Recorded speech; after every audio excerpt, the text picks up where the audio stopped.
Thank you very much, Stuart. The charge to this program talks about unipolarity and multipolarity. Stuart Eizenstat talked at the outset about the move of wealth to middle powers. We have to understand that the current international unipolarity is an international hierarchy. The United States is at the top, but it will remain at the top only if it pursues the correct policies economically, militarily, diplomatically, wise leadership, the importance of Obama's Peace Prize, and change of policy in this respect, and has the respect of other states.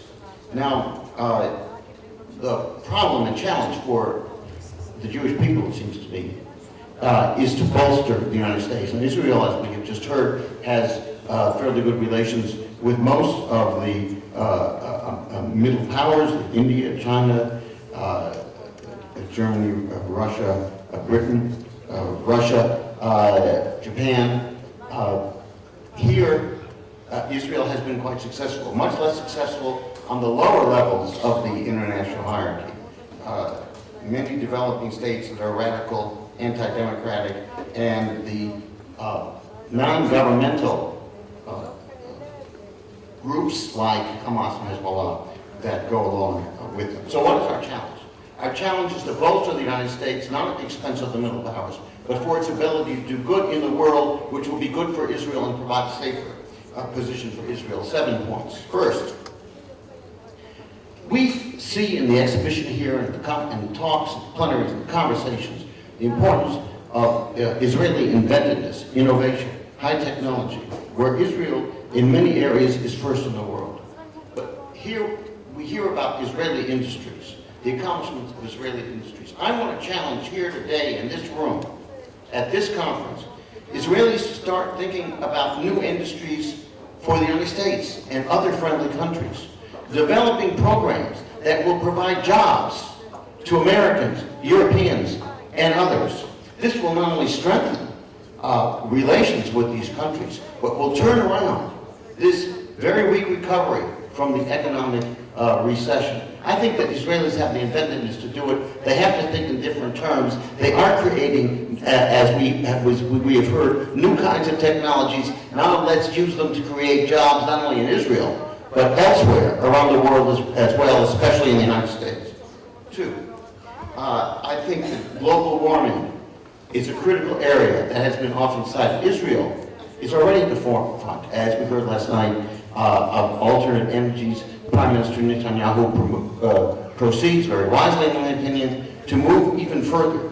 I think this is a very positive development, whether you're talking about solar energy, whether you're talking about moves in biofuels, geothermal,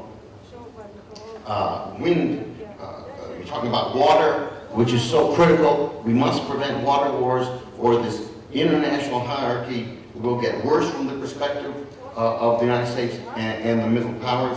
And here I'm talking about new areas of irrigation where Israel is at the forefront: water treatment, recycling, desalinization. We cannot have enough in the way of inventiveness in this area. Israel is moving. It should move further, and in this respect I applaud Prime Minister Netanyahu's initiative.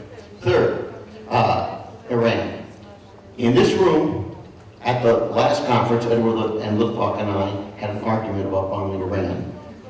Nothing has changed except that Iran is closer to a nuclear weapon, I regret to say. But what has changed is I think we have a more effective American government that will not only speak against the Iranian force, but will act against it in terms of sanctions, and a very clever combination of sanctions and engagement. I could talk about that further.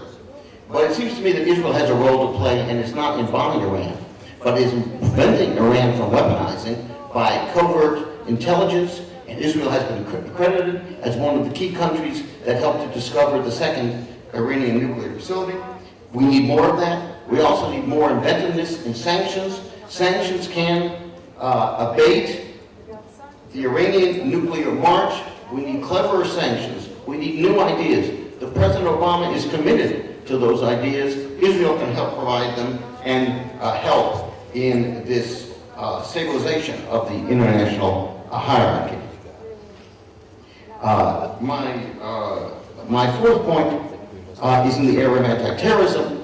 Israel is known for its activity. The exhibit notes that there are 350 export companies in anti-terror. I believe that Israel's prowess at airports, at ports, its past techniques, its ability to prevent, detect, and destroy are well known. But it can only move forward, and we can only encourage it to do so in the campaigns against terror and the development of non-conventional weapons. Fifth, Israel is also well known in terms of its areas in the developing world, providing health innovations, providing health breakthroughs, providing innovative breakthroughs for the starving and disadvantaged peoples of the world to develop. We Americans need to work more closely with Israelis to help Israel make a difference in this regard. Here's one area where the Jewish people can really help. Sixth, a refrain in this conference, let me echo it. We cannot accept new rules in a new order in which a country like Israel is delegitimized. We cannot accept this. And therefore, we must move to stop this movement in its tracks and reverse it. I see it getting worse. I see this as one place where the diaspora can help, where middle powers can help, where intellectuals can help, and it can be reversed, as we saw in the Toronto Film Festival as one successful example. But no one should ignore this growing danger, not only to Israel, but to every peace-loving country worldwide, and every country that understands the nature of a stable world that all wants to develop. And finally, number 7 is the Arab-Israeli peace process. And here, of course, Israel has a special role to play.